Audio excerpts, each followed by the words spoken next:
Hello students, I am Savita Gupta, language instructor. Welcome in learn with Savita. आज हम class 10th की English book first flight की poem dust of snow, जिसे Robert Frost ने लिखा है, इसके बहुत ही छोटे छोटे आंसर वाले क्वेश्चन करने जा रहे हैं और इन क्वेश्चंस के आंसर्स को आप MCQs में भी यूज़ कर सकते हैं। So directly coming to our question answer. Who is the poet of the poem Dust of Snow? Dust of Snow इस पोएम के पोएट कौन हैं? Robert Frost. तो ऑब्जेक्टिव में भी ये पूछा जा सकता है MCQs के रूप में। आपको आंसर सिर्फ याद रखना है। वो under which tree was poet standing? किस पेड़ के नीचे पोएट खड़ा था? The poet was standing under a hemlock tree. तो हमारा जो पोएट था वो हेमलॉक ट्री के नीचे खड़ा था। Where was the crow sitting? कौवा कहाँ बैठा हुआ था? The crow was sitting in the branches of the hemlock tree. तो जो कौवा था वो हेमलॉक ट्री के ब्रांचेस पर बैठा हुआ था। What did the crow shake down on the poet? कवि के ऊपर कौवे ने क्या गिरा दिया? उसके मूवमेंट के कारण क्या गिरा कवि के ऊपर? He shook down the snowflakes. Snowflakes यानी कि small and soft particle of snow, वो कौवे के मूवमेंट के कारण पोएट के ऊपर गिर पड़ा था। What was the poet's mood in the beginning? शुरू में जो पोएट का मूड था वो कैसा था? He was very upset. हमारा जो पोएट था वो कैसा था? बहुत ही ज़्यादा अपसेट था। Next, what type of plant is hemlock tree? hemlock tree जो है वो किस तरह का पौधा होता है? It's a poisonous tree. बहुत ही जहरीला पौधा होता, पॉइजनस होता है। How did the dust of snow affect the poet? Dust of snow जब पोएट के ऊपर गिरा तो उसने पोएट को किस तरह अफेक्ट किया, किस तरह प्रभावित किया? It changed the poets mood. जैसे ही बर्फ पोएट के ऊपर गिरा, डस्ट ऑफ स्नो या स्नो फ्लैक्स उसके ऊपर गिरा, एक सुखद एहसास हुआ और उसका जो मूड था बिल्कुल चेंज हो गया। What is the dust of snow? Dust of snow क्या होता है? It's snowflake और small and soft particle of snow. Snow के small और soft particle जो condensed हो जाते हैं, जिन्हें हम snowflakes कहते हैं, उसको हम कह रहे हैं यहाँ पर dust of snow. What fell on the poet from the hemlock tree? तो हेमलॉक ट्री से पोएट के ऊपर क्या गिरा? सम ऑफ द स्नोफ्लैक्स, कुछ स्नोफ्लैक्स गिरे। How did the snowflakes fall on the poet?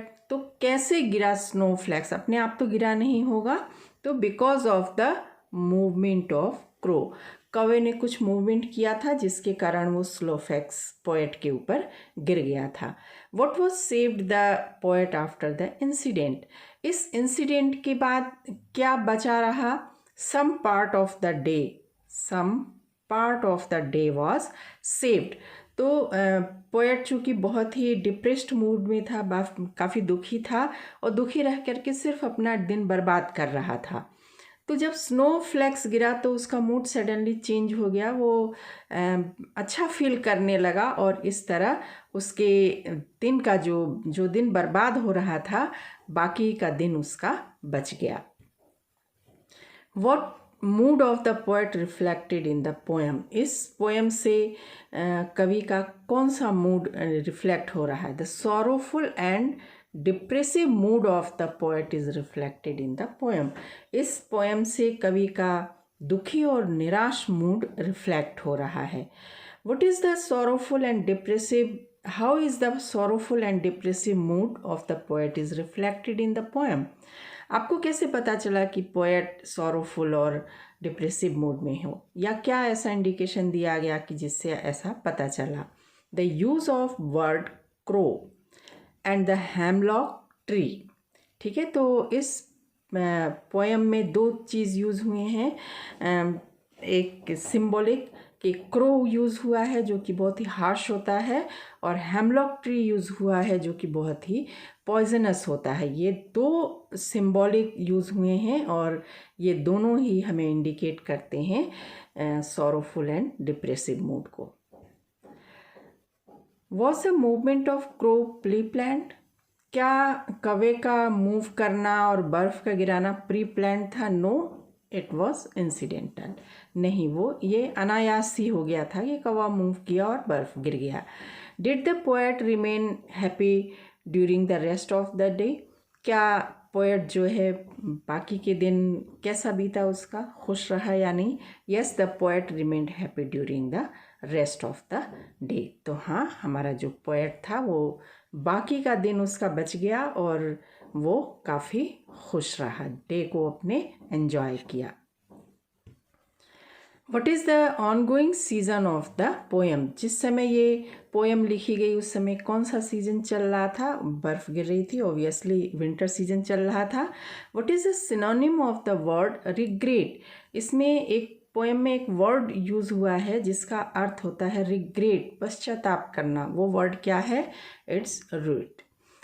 What do the crow and the hemlock tree symbolize? Crow और hemlock tree ये दोनों क्या सिम्बोलाइज करते हैं? पहले के क्वेश्चन में भी बता दिया गया है कि ये दोनों सौरों को रिप्रेजेंट कर रहे हैं।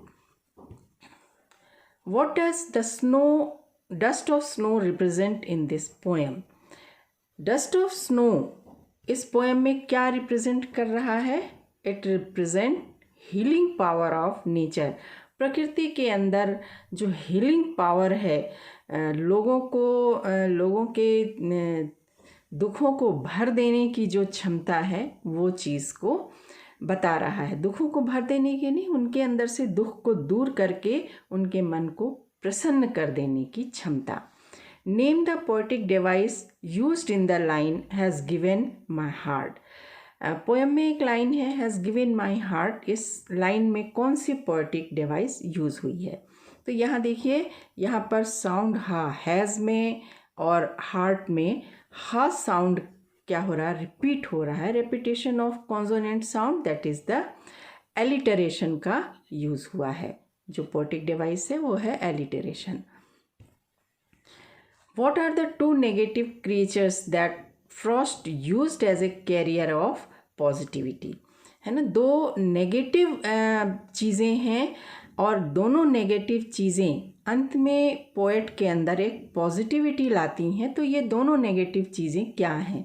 ऑब्वियसली ये दोनों नेगेटिव चीज़ें हैं हेमलॉक ट्री एंड क्रो। हालांकि ये दोनों नेगेटिव हैं, लेकिन क्रो के मूवमेंट के कारण हेमलॉक ट्री से जो स्नोफ्लैक्स पोएट के ऊपर गिरा, उसने उस स्नोफ्लैक्स के सुखद एहसास के कारण हमारे पोएट का मूड जो है वो चेंज हो जाता है और वो खुश हो जाता है। तो इस तरह ये दो नेगेटिव चीज़ें मिल करके एक पॉजिटिव चीज़ को ला रही हैं, hemlock tree and crow.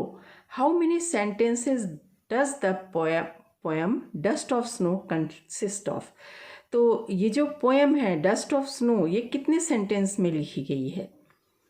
The poem consist of only one sentence. पूरी की पोएम में, पूरे पोएम में सिर्फ एक सेंटेंस है। The whole poem is written in one sentence, है ना। पूरी की पूरी जो पोएम है सिर्फ एक सेंटेंस में लिखी गई है।